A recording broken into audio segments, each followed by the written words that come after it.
Yes. Be alert as you practice these so that you don't unwittingly transfer clock time into psychological time. For example, if you made a mistake in the past and learn from it now, you are using clock time. On the other hand, if you dwell on it mentally and self criticism, remorse, or guilt come up, then you are making the mistake into me and mine. You make it part of your sense of self, and it has become psychological time, which is always linked to a false sense of identity. Not non forgiveness necessarily im, im, implies a heavy burden the pike and answer of psychological time. of psychological time. Be alert as you practise this. ఏది ఈ clock టైంలో మనం ఉండి మన ప్రాక్టికల్గా మనం ఆలోచించి మన గతంలో చేసిన తప్పులు మళ్ళీ చేయకుండా మన భవిష్యత్తుని మనం సక్రమంగా మనం ఒక ప్రణాళికాబద్ధంగా ఒక పద్ధతి ప్రకారం ఏర్పరచుకుంటాం అనేది ఏదైతే ఉందో, ఈ ప్రాక్టీస్ ఏదైతే చేస్తున్నామో అప్పుడు బీ అలర్ట్. నువ్వు ఈ నవ్వు అనే దాన్ని నువ్వు ప్రాక్టీస్ చేసేటప్పుడు చాలా జాగ్రత్తగా జాగరూకతతో మనం అటెన్షన్లో ఉండాలన్నమాట. సో దట్ దానివల్ల ఏమవుతుందంటే మనకు తెలియకుండానే ఒక్కో సందర్భంలో మనం ఈ క్లాక్ టైంలో నుంచి సైకలాజికల్ టైంలోకి జారిపోతుంది. మనకు తెలీదు, మనం అనుకుంటాం ఎంతసేపు మనం ఇక్కడే ఉండాలి, ఇలాగే చూడాలి, ఇటే వెళ్ళాలి అని చెప్పి. కానీ ఎక్కడో ఒక చోట మనకు తెలియకుండా మన ఆలోచన ఏదో ఒకటి దాంట్లోకి వెళ్ళిపోతే మళ్ళీ అక్కడి నుంచి దాంతోపాటు వెనక్కి వెళ్ళిపోతుంది.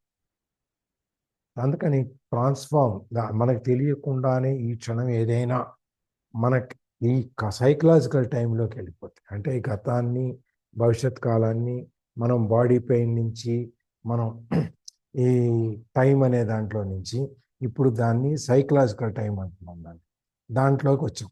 ఈ సైకలాజికల్ టైంలోకి వెళ్ళిపోకుండా అంటే గతాన్ని భవిష్యత్తుని ఆలోచించడానికి మనం ఎప్పుడైనా మనకు తెలియకుండా జారిపోవచ్చు. కాబట్టి ఆ జరగకుండా ఉండటానికి నువ్వు ప్రతి అనుక్షణం నువ్వు జాగ్రత్తగా ఉండు. ఫర్ ఎగ్జాంపుల్ ఒక ఉదాహరణ చెప్పుకోవాలంటే, if you made a mistake in the past and learn from it now, you are using clock time. ఒక ఉదాహరణ చెప్పాలంటే, మనం గతంలో ఒక పొరపాటు చేసాం, ఆ పొరపాటుని మనం ఇప్పుడు దిద్దుకుంటాం. దాంట్లో నుంచి ఒక గతంలో చేసిన పొరపాట్ల నుంచి మనం కొంత నేర్చుకుంటాం. ఆ నేర్చుకుని దాన్ని మనం ఉపయోగంలో పెట్టడాన్ని క్లాక్ టైం చేస్తాం. మనం క్లాక్ టైం వాడుతూ గతంలో నుంచి చేసిన తప్పుల్లో నుంచి నేర్చుకున్న దాన్ని మనం ఇప్పుడు ఉపయోగించుకుంటూ ఆ పాఠాన్ని చేయటం అనేది క్లాక్ టైంలో చేస్తాం. ఆన్ ది అదర్ హ్యాండ్ ఇంకో విధంగా మనం గతంలోకి వెళ్ళాం కదా, అనుభవం నుంచి నేర్చుకోవటానికి. If you dwell on it mentally, ఒక్కసారి కనుక నువ్వు ఆ గతంలోకి వెళ్ళిపోయి ఆ తప్పు చేసిన దాని గురించి నువ్వు ఆలోచించటం మొదలెడితే మెంటల్లీ అండ్ సెల్ఫ్ క్రిటిసిజం, మనని మనం విమర్శించుకోవటం. నేను అప్పుడు అలా చేసి ఉండకూడదు, నేను ఇలా చేసి ఉండకూడదు. చాలామంది మన అనుభవంలో చూస్తాం, ఆ రోజున ఎప్పుడో ఊరు బయట ఒక 400 గజాలు అమ్మడానికి వచ్చింది, 200 రూపాయలు గజం. మనం కొనమంటే అంత ఊరు బయట ఎవరు కొంటామని మనం కొనలేదు. 10 ఏళ్ళు 20 ఏళ్ళు అయిన తర్వాత అక్కడ పెద్ద ఊరు అయిపోయింది, మనం ఉన్న ఊరు పాత ఊరు అయిపోయింది, అక్కడ కొత్త ఊరు వచ్చింది.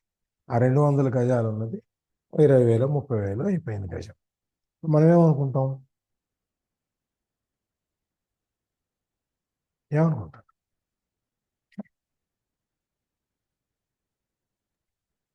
అప్పుడు కొనుక్కోమన్నా కొనుక్కోలేదు, తక్కువ ఉన్నా.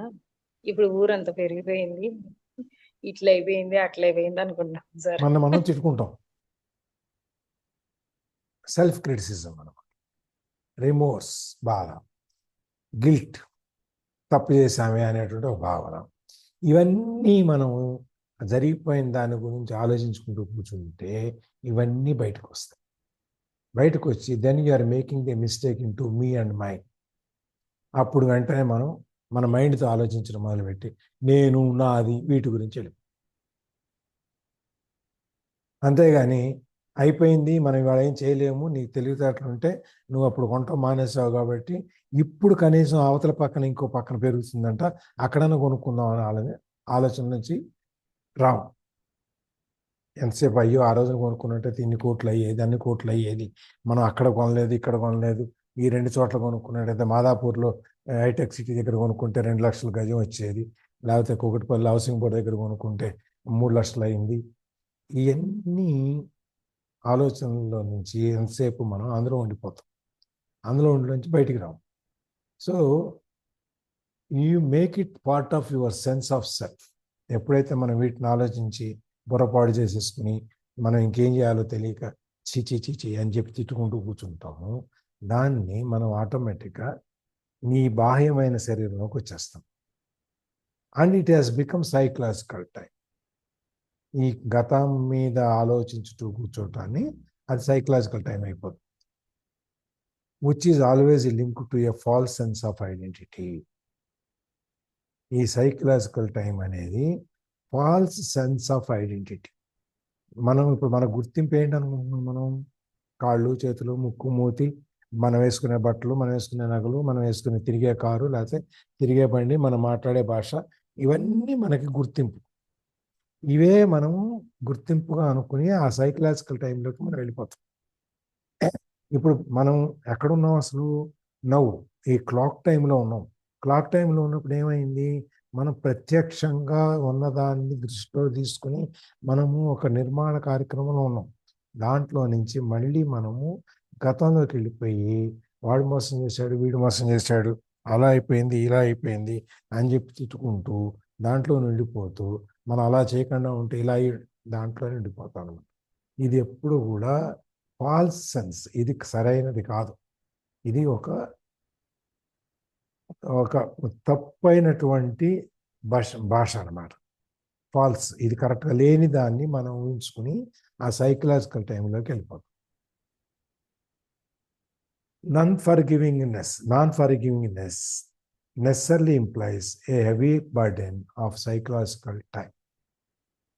నాన్ ఫర్గివ్నెస్, మర్చిపోలేకపోవటము అనేది, గతంలోనే ఉండిపోవటము అనేది,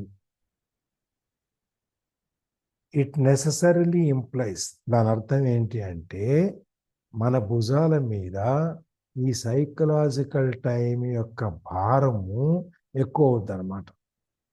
అంటే నేను ఆ రోజున పొద్దుటూరులో ఊరు బయట కొనుక్కుని ఇవాళ గనక నాకు ఉన్నట్లయితే నేను అందులో 400 గజాల్లో ఒక డాబా కట్టుకుని ఒక 2 అంతస్తులు వేసుకుని పైన అద్దెకిచ్చి కింద గార్డెన్ వేసుకుని వీటిలో పూజలకి ఆ పూలు వాటిని పోసుకుని ఇంట్లో ఈ ఎంత ఉందే, ఇదంతా ఫాల్స్ ఐడెంటిఫికేషన్. ఈ లేకపోవటము, లేకపోతే మనం కోల్పోవటము, చేసుకోలేక సమయానికి సరైన నిర్ణయం తీసుకోలేక మనం చేయాలనుకున్నవి కోల్పోయినవి, వాటి గురించి చేసే ఆలోచన, ఇవన్నీ మన భుజాల మీద మనకి తెలియకుండానే ఒక భారంగా తయారవుతాయి. If you don't forget you ferment. నువ్వు మర్చిపోకపోతే నువ్వు పులిసిపోతూ ఉంటావు. అందుకని దేవుడు మనకి మర్చిపోవటం అనేటువంటి ఒక గొప్ప లక్షణాన్ని ఇచ్చాడు. కొంతకాలం తర్వాత ప్రతిదీ కూడా ఆ గాయాలన్నీ కాలం మానిపిస్తుంది. మనం భవిష్యత్తులోనో ఈ క్షణంలోనో బతకటం మొదలుపెట్టినప్పుడు గతంలో జరిగిన గాయాలు ఏవైతే ఉన్నాయో అవన్నీ మెల్లగా మానిపోయి మచ్చలు మిగులుతాయి అనుకోండి. అప్పుడప్పుడప్పుడున్నా మనం చూసుకోవడానికి పనికొస్తాయి. అందుకనే దేవుడు మనకి, మనం తిట్టుకుంటాం మతి మరపు ఎక్కువైపోయింది కాదు, అదొక వరం. కరుణ గారు ఏమంటారు? సార్ మతిమరుపు అనేది వరమే సార్, ఖచ్చితంగా.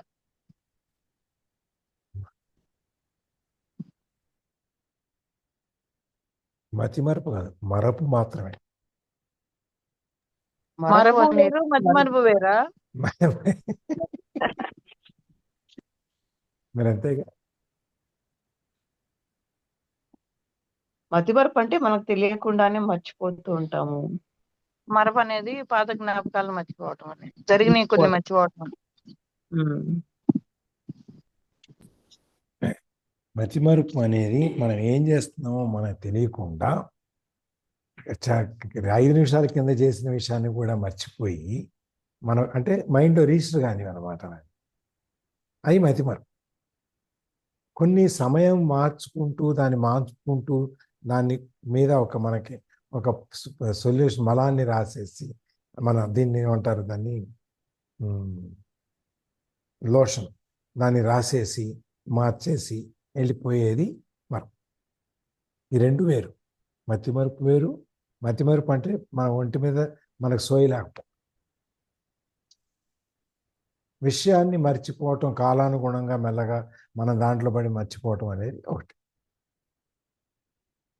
ఇవన్నీ మనకి ఎప్పుడైతే ఈ మర్చిపోవటం అనేది మనకు, అందుకని దేవుడు మనకి మర్చిపోవటం అనేది ఒకటి ఇచ్చాడు. ఒరే నాయన, నువ్వు ఈ కష్టాలన్నీ నువ్వు గుర్తుపెట్టుకుంటే నువ్వు బతకలేవు, నువ్వు జరిగినవి అన్ని గతాన్ని గుర్చుకుంటే, అందుకని నువ్వు వాటిని మర్చిపో అని చెప్పి మర్చిపోయేటువంటి మనకి ఒక వరాన్ని మనకి ఇచ్చాడు. అంటూ కూడా నీకు ఎప్పుడైనా దాని నుంచి నువ్వు ఏదైనా నేర్చుకోవాలి అనుకుంటే నీకు అది గుర్తుకు తెచ్చేటువంటి సామర్థ్యం కూడా ఇస్తున్నాను, కాకపోతే నువ్వు దాంట్లో బతకొద్దు అని చెప్తూ, నువ్వు ఈ క్షణంలో ఉండి ఈ క్షణాన్ని ఇంక చూసుకో, నువ్వు జరిగిపోయిన దాని గురించి వదిలే అని చెప్పాడు. 6:22 వాటిని కంటిన్యూ చేద్దామా? సార్ స్టాప్ చేద్దాం. ఓకే.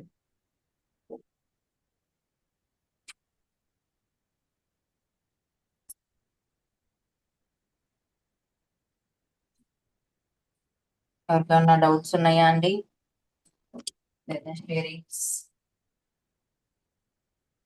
డౌటే అక్కర్లా, షేరింగ్ కూడా చేయొచ్చు.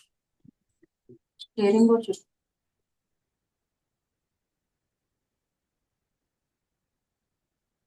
ఎవరైనా యాడ్ చేయాలన్నా కూడా యాడ్ చేయొచ్చు.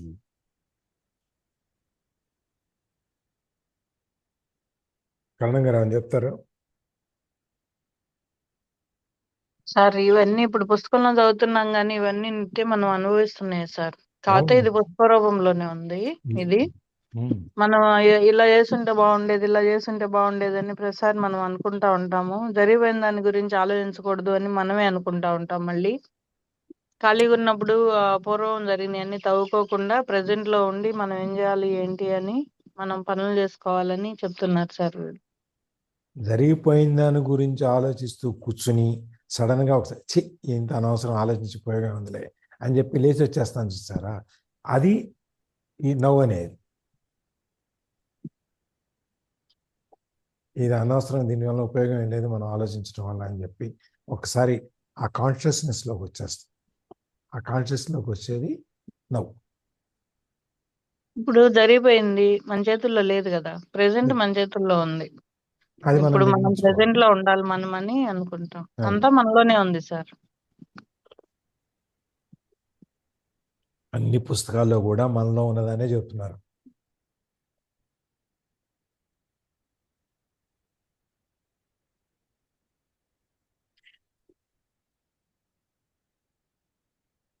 గతాన్ని మనం మార్చలేం కదా, కాబట్టి దాంట్లోకి వెళ్ళి మనం బతికేదానికంటే ఈ క్షణం గురించి ఆలోచించి ఈ క్షణంలో బతుకుదాం.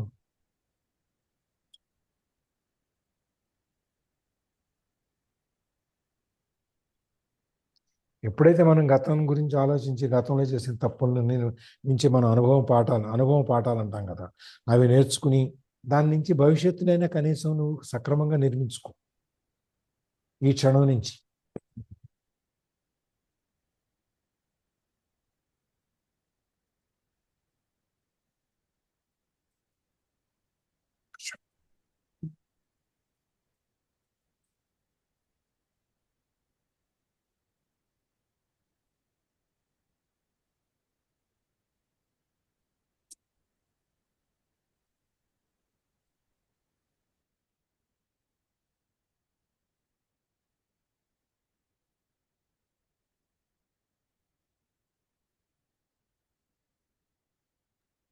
ఇంకెవరైనా షేరింగ్స్ ఉన్నాయా అండి?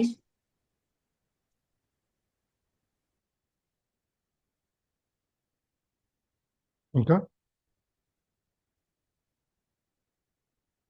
ఎవరు కూడా మనసులో భావాలు పంచుకోవట్లేదు సార్. మేము పంచుకోవట్లేదు, హట్ అయ్యాం, మేము హట్ అయ్యాం, మనసులోనే పెట్టుకుంటున్నారు. హట్ అయ్యాం. ఎందుకు అట్ అవటం? అన్ని షేరింగ్స్ ఉండాలి కదా, మన మనసులో భావాలు చెప్పుకోవాలి కదా, ఏదైనా అవునా? మాట్లాడాలి కదా. మరి మనవాడు మాట్లాడరు, షేర్ చేసుకోరు అనే అనుభవం నుంచి మనం వచ్చేసాం కదా.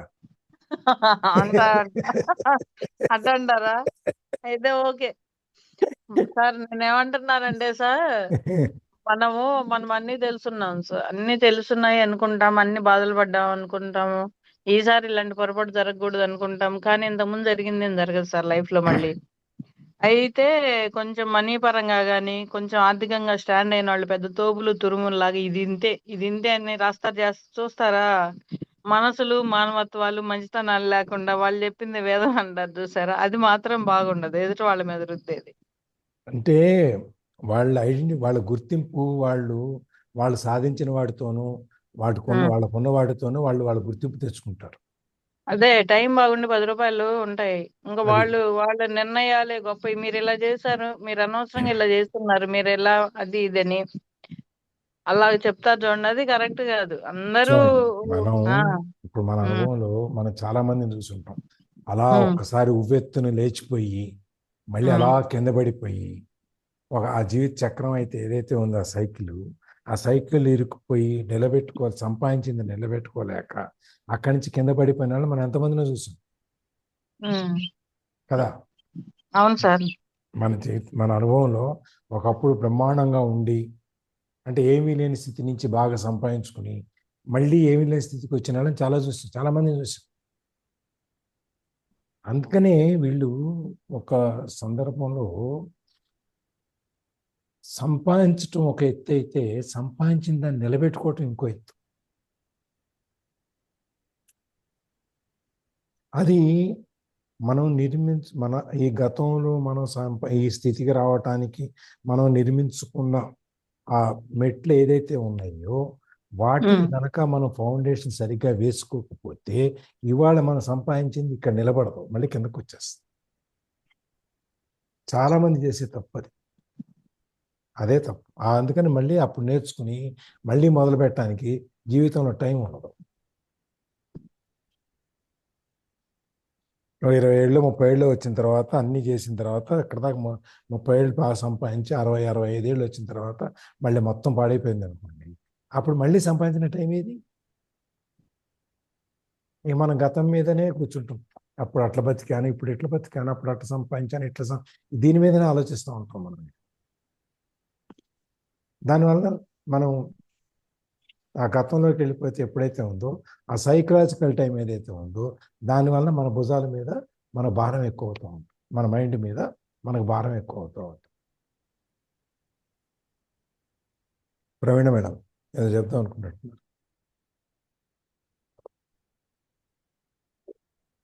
అంతే సార్, అదైతే కరెక్ట్. మళ్ళీ నిలదొక్కుకోవడం అనేది కొంచెం కష్టకరమే. కాకపోతే మళ్ళీ ఆ మనసును అంత గట్టిగా చేసుకునే వాళ్ళు కూడా ఉన్నారు. నిలదొక్కని వాళ్ళు ఉన్నారు, నిలదొక్కున్న వాళ్ళు కూడా ఉన్నారు అన్నమాట. అంటే మన స్టేటస్ ఆఫ్ మైండ్ చెప్తుంది అది. మనం నిలదొక్కున్నామంటే మనం ఎంత స్ట్రాంగ్ గా ఎంత నేర్చుకున్నాం అనేది. లేదు నిలదొక్కోలేకపోయినాము అంటే మనం ఎంత కుంగిపోతున్నాం ప్రీవియస్ దాన్ని పట్టుకొని అన్నట్టు. అది మన స్టేట్ ఆఫ్ మైండ్ మీద డిపెండ్.